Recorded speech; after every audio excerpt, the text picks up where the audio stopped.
Okay, whenever you unpackage your unit, you're gonna have this assembly, and what you wanna do is take the foam out. You'll notice that there's a plate in here, right? This rotates, but what you wanna do is you wanna line up these screws with this device here. Take the plate out. Oops, that screw fell out. Okay, take the tape off. Take the handle off of your charging drum, and you're gonna get this on here.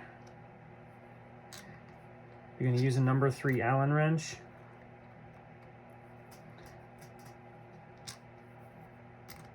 These are self-centering. Just gonna get them started and then we'll snug them up.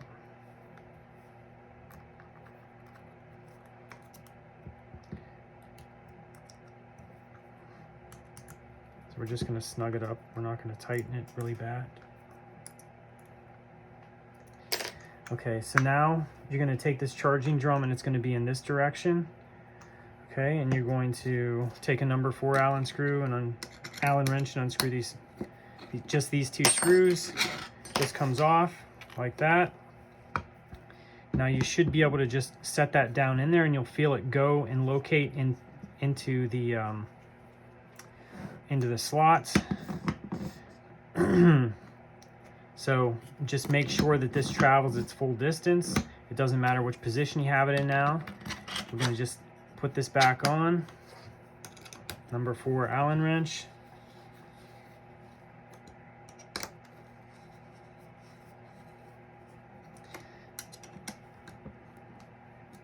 Just going to snug them up.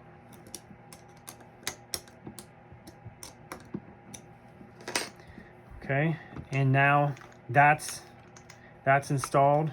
Now as far as the lines, you have all of these fittings have been tested ahead of time to make sure that they don't leak. Any fittings like this, these. So if you have air leaking, it will be the connections that you have. So these are quick connects. So they will go, you just push them down into the fittings firmly.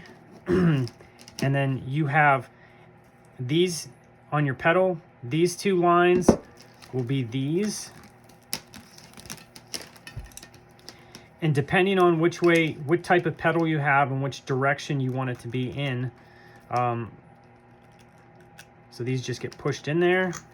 And to release any of these lines, you push the Kellered ring in and pull the line out. But they're going in. So, and then this port P is going to be this line right here, and this is going to go to your air compressor. So port P, and then this goes to your air compressor. And depending on which position you want this to be in, whenever the pedal is at rest, you can just change the lines here. It's more difficult to change them here, so just change them here. You would just swap them if you want it to be the alternate direction. You should regulate the air supply to this. I think 80 psi is probably excessive. Probably something under that, though I wouldn't go over 100. And that should be it. And you can install this in your fixture and continue on with your reloading.